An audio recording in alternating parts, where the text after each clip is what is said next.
In today's episode, we'll address why you must have a solid, repeatable new hire onboarding system if you hope to build a winning team.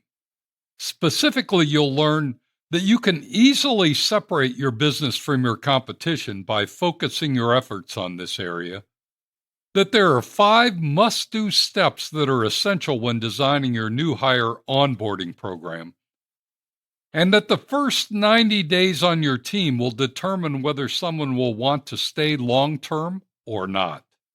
Let's get into it.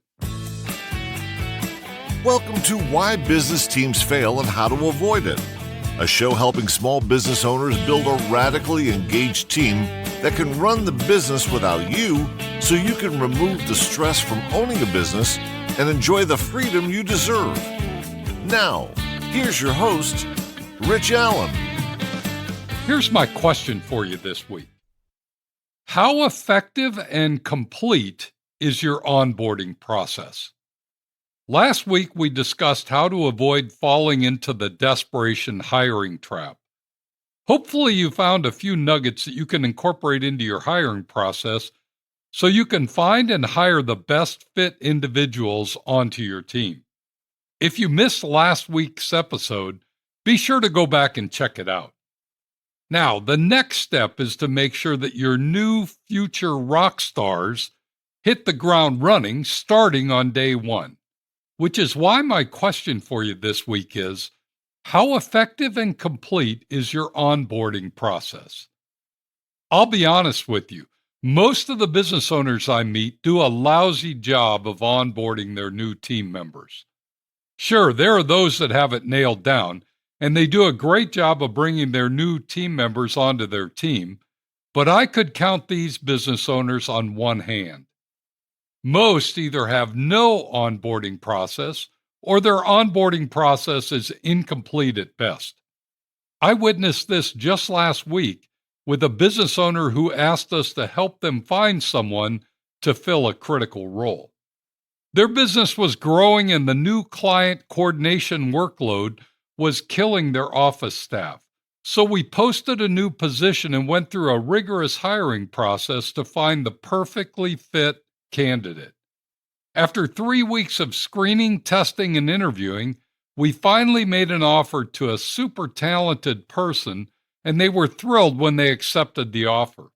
After giving their current employer a 3-week notice they were moving on, the new team member showed up for work. They were excited to start this new, challenging position, working for a business that was on fire and growing like never before. But then, last week, just 3 weeks after the new person started, they gave their notice that they were leaving. The business owner was shocked. What happened? Why did it go from pure excitement to I quit so fast? As you can imagine, the new hire wouldn't say anything other than sharing the very common reason: I was approached by another company and they gave me a better offer.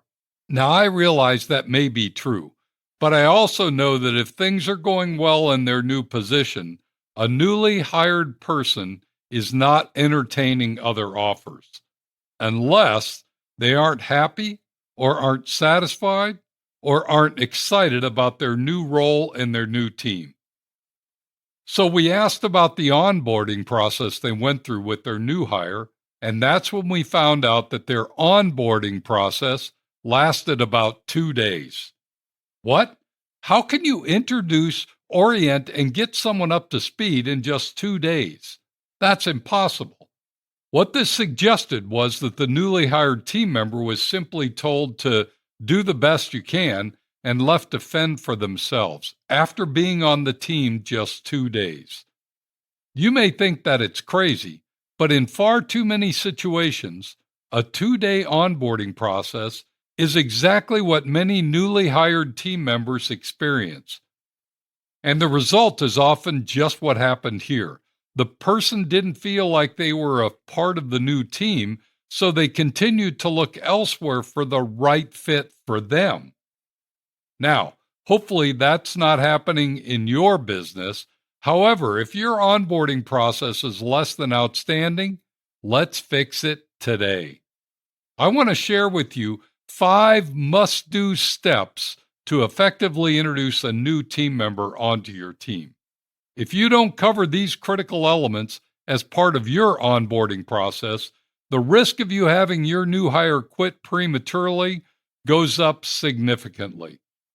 And since you worked hard to find the perfect person for the role you had open, the last thing you want to do is to have to repeat the process again. Do you have a pen and paper handy to write down these 5 must-do steps? Okay, let's cover them in detail. The first must-do step is to have each new hire participate in a rather formal orientation session. You may be wondering, what's an orientation session, and what do you mean by semi-formal? Great questions. Thanks for asking. By orientation session, I mean an opportunity for each new hire to hear from you, the business owner, some of the fundamental principles about the business. This would include topics like your vision, your standards, your value proposition, your expectations, and your accountability system. Some refer to this orientation session as the map. Much like going on a camping trip, it's the lay of the land, the way through the forest, the things that matter most. By semi-formal, I mean this is not an off-the-cuff session, but rather one that's planned, well thought out, and with an agenda. I'd recommend you have handouts or a binder or an electronic file with visual descriptions and graphics of what makes your business unique, special, and most importantly, better than your competition. You just hired someone to join your A team, so once they arrive, they need to hear from you exactly what it is that makes your team the best team on the field. This orientation session will likely last a minimum of 4 hours or half a day. In many cases, it may be longer. But it most certainly is more than a 30-minute welcome session with you casually talking at your desk. It should be viewed as important as a presentation to a new prospect or new customer. Your orientation session will help your newly hired team member feel like they made the right decision right out of the gate. The second must-do step is to have a training program or system for your newly hired team members. This training program should be a well-documented set of training materials that each new hire will engage with. It may be a 3-ring binder that outlines the training playbook, or it may be a set of process checklists and instruction guides for the specific role your new team member will be using.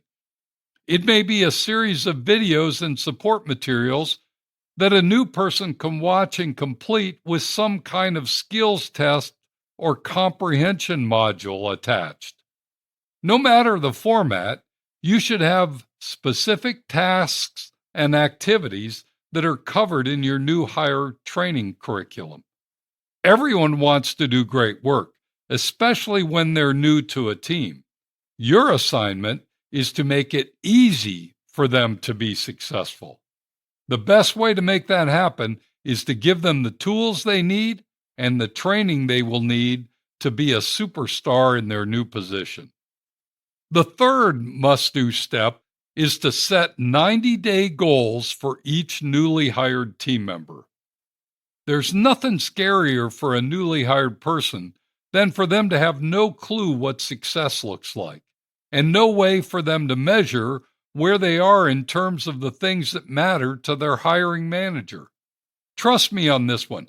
If you don't set goals in their first 90 days, your new employee will go home wondering each day whether it's going well or not, and the stress and anxiety itself will drive them away. Give each new person their own personalized targets for the position they've been hired to fulfill. This isn't difficult, but it does take some pre-planning. All you have to do is imagine what specific results would make you thrilled you hired this person, and tell them what those are. They may be tough goals, but if the goals are what you're going to use to gauge your level of enthusiasm about having them on the team, let them know exactly what those goals are. The fourth must-do step is to assign each new hire a buddy. Some might refer to this as a mentor, but I want you to think about this more for the purpose of every new person having a built-in friend at work starting on day one. A mentor typically gives advice and counsel and helps with difficult work situations. Having a mentor is a good thing, don't get me wrong, but this is not for that purpose. This buddy is to simply have someone who befriends your new team member. They eat lunch together, they check in regularly to see how it's going, they introduce them to other team members, they invite them to team outings, they share insights that otherwise would be insider secrets that they'd never get right away. Studies have shown that if a newly hired person has friends in the business very early in their time there, they're much more likely to stay because everyone likes to be with and work with others they like. Don't miss this important step in the process. Assign a buddy or call it something that works better for you, but design your onboarding program to make instant friendships, and you'll reap great rewards. And finally, the fifth must-do step is to schedule one-to-one meetings with your newly hired team members for their first months on your team. These are personal check-in opportunities for you. It allows you to keep your finger on the heartbeat of the business. You're likely not their direct supervisor, so this is a way for the new hire to share their thoughts on how things are going with their boss. It gives you a chance to show you know how to listen, and it demonstrates that you truly care. These one-to-one meetings may be weekly for the first month, then every other week for the next month, then monthly for the next couple of months. Again, your assignment is to get them through the first 90 days feeling like they've made the absolute best decision ever to join your team. Now, if you have a very large team already, the scheduled one-to-ones may not be with you, but with one of your key leaders. That's perfectly fine. Just remember, these meetings are to check in, listen, empathize, and show the new hire that they're truly cared for. I promise you, these one-to-ones will be game changers for your business and for your new team members too. So there you have it, 5 must-do steps to make sure you have firmly baked into your new hire onboarding process. Don't shortcut these 5 steps. Each one plays a critical role in helping your soon-to-be rock star get off to a super fast start. Take a few minutes to review your current onboarding process and make sure these 5 steps are clearly included. You may have other steps in your process. If so, that's great. And if you have something you found works like a charm for you, drop me a note and I'll share it. I'd love to share your insights with other business owners who are trying to up their game in this important area of their business. As we wrap up today's podcast, I want you to remember 3 things. Your hiring process is not done when someone says yes to your offer letter. That's when the most important part should kick into gear. There are 5 must-do steps that should be in your onboarding process for all positions in your business. And your goal should be to make sure that each newly hired team member completes their first 90 days with confidence in their results, their friendships, and their fit on your team. If you'd like some additional support in this area or want to tap into our free resources, simply go to my website, www.tourtoprofit.com. You'll find everything you need there. Thanks for joining me today. Be sure to tune in next week when we're going to discuss compensation structures that build teamwork. You won't want to miss it. Now go make it a great week, and whatever you do, ride hard. Thank you for listening to Why Business Teams Fail and How to Avoid It. Make sure to like, subscribe, and tell your friends so you don't ever miss an episode. Now go make it a great week, and whatever you do, ride hard.